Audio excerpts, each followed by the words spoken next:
오늘은 더불어민주당 추미애 대표가 교섭단체 대표 연설을 했습니다.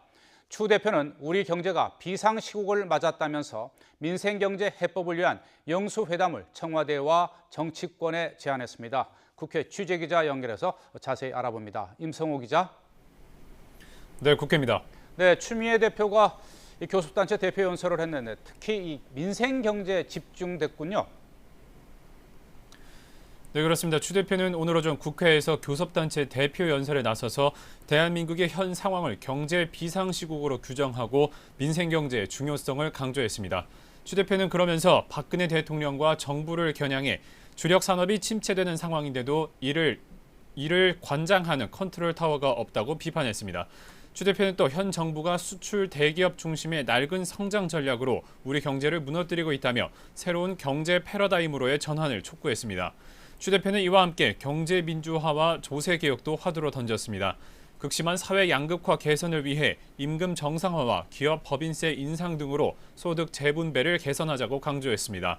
이를 위해 추 대표는 민생경제 전반에 대한 비상 민생경제 영수회담을 즉각 개최하자고 청와대와 정치권에 제안했습니다.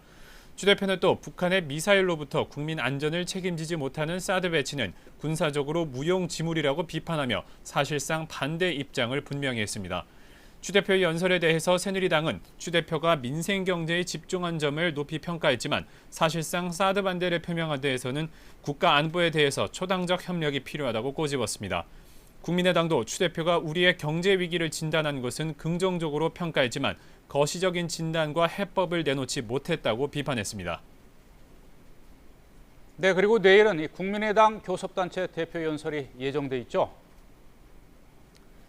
네, 그렇습니다. 내일은 국민의당 박지원 비상대책위원장의 교섭단체 대표 연설이 예정돼 있습니다. 이 3당 교섭단체 대표들의 연설을 끝으로 정기국회도 본격적인 막을 올리게 됩니다. 하지만 당장 여야의 이견이 큰 현안이 곳곳에 도사리고 있습니다. 가장 큰 쟁점은 역시 우병우 청와대 민정수석입니다. 여당이 공개적인 언급을 자제하고 청와대에 대한 지지를 우회적으로 드러낼 것으로 보이는 가운데 야당은 검찰 수사를 받는 중인 우 수석에 대해서 강공을 예고하고 있습니다. 또 오는 8일부터 이틀 동안 예정된 조선업 부실규명 청문회에서는 조선업 부실에 대한 정부와 국책은행의 자금 지원을 놓고 여야 격돌이 예상됩니다. 야당은 추경을 둘러싼 진통으로 국회 의사 일정이 변경된 만큼 조선업 청문회 일정도 연기해야 한다고 주장하고 있습니다. 이에 대해서 여당은 습관적으로 야당이 여야 합의를 파기하려 든다며 청문회는 예정대로 진행해야 한다고 일축했습니다. 또 새누리당이 추진하는 서비스 산업 발전법 등 이른바 경제 활성화법에 대해서 야당이 반발하고 있어서 정기국회에서 여야의 치열한 맞대결이 예상됩니다. 지금까지 국회에서 YTN 임성호입니다.